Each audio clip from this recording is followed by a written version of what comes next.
Hello friends, welcome to Shri Tamil channel. இன்றைக்கி நம்ம பார்க்க போகிறது கல்யாணப்பந்தி பச்சை மாங்காய் ஊறுகாய். இது பார்த்திங்கன்னா 10 நிமிஷத்தில் நாம் சட்டுன்னு ரெடி பண்ணிடலாம். ஒரு வாரம் வரைக்கும் கூட ரொம்பவே நல்லாயிருக்கும். தயிர் சாதத்துக்கு எல்லா சாதத்துக்குமே அட்டகாசமாக இருக்கும்.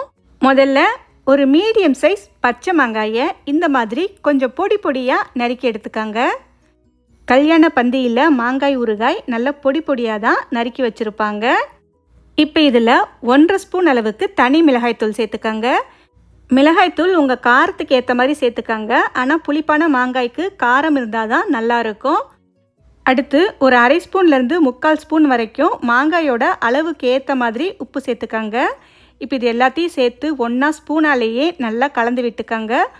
உப்பு காரம் ரெண்டுமே மாங்காயில் நல்லா கலந்து வரணும். ஒரு முறை நல்லா கலந்து விட்டதுக்கப்புறம் ஒரு 10 நிமிஷம் மாங்காயை அப்படியே வச்சுடுங்க. அதுக்குள்ளே நாம் தாளிப்பு ரெடி பண்ணிக்கலாம். ஒரு சின்ன பேனில் 1/2 ஸ்பூன் அளவுக்கு வெந்தயம் சேர்த்துக்கங்க. அதே பேனில் 1 ஸ்பூன் அளவுக்கு கடுகு சேர்த்துக்கங்க. இப்போ அடுப்பை மீடியம் ஃப்ளேமில் வச்சு இந்த கடுகு வெந்தயம் ரெண்டையுமே நல்லா பொன்னிறமாக சவக்கிற வரைக்கும் வறுத்து விட்டுக்கலாம்.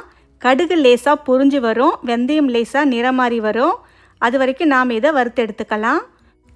இப்போ பார்த்திங்கன்னா கடுகு நல்லா வெடிச்சு வர ஆரம்பிச்சிடுச்சு. வெந்தயமும் லேசாக நிறமாறி வந்துடுச்சு. இந்த அளவுக்கு வந்ததும் இப்போ நாம் ஸ்டவ்வை ஆஃப் பண்ணிடலாம். இப்போ வறுத்த கடுகு வெந்தயத்தை ஒரு மிக்சி ஜாரில் சேர்த்து இந்த மாதிரி நல்லா அரைச்சி எடுத்துக்கங்க.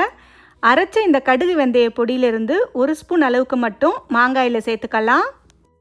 நாம் ஒரு மாங்காய் தான் நறுக்கி எடுத்துருக்கோம். அரைச்ச பொடி எல்லாத்தையுமே சேர்த்திங்கன்னா உங்களுக்கு ஊறுகாய் லேசாக கசக்க ஆரம்பிச்சிடும்.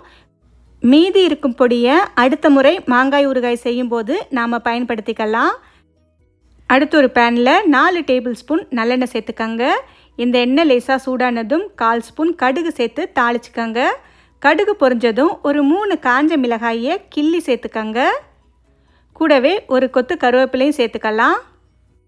மிளகாய் கருவேப்பிலையை எண்ணெயில் லேசாக ஒரு முறை கலந்து விட்டு நாம் ஸ்டவ்வை ஆஃப் பண்ணிடலாம்.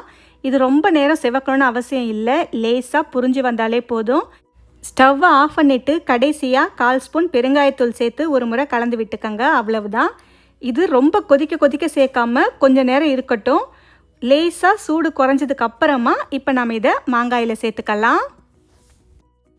மாங்காயில் தாளிப்பை சேர்த்ததுக்கப்புறம் ஒரு முறை நல்லா கலந்து விட்டுக்கங்க. உப்பு சரியாக இருக்கான்னு செக் பண்ணி பார்த்துட்டு தேவைப்பட்டால் இந்த சமயத்தில் சேர்த்துக்கலாம். இதை ஒரு முறை நல்லா கலந்து விட்டதுக்கப்புறம் ஒரு மூடி போட்டு மூடி வச்சிடுங்க. ஒரு 10 நிமிஷத்துக்குள்ளேயே நமக்கு மாங்காய் ஊறுகாய் ரெடி ஆகிடும்.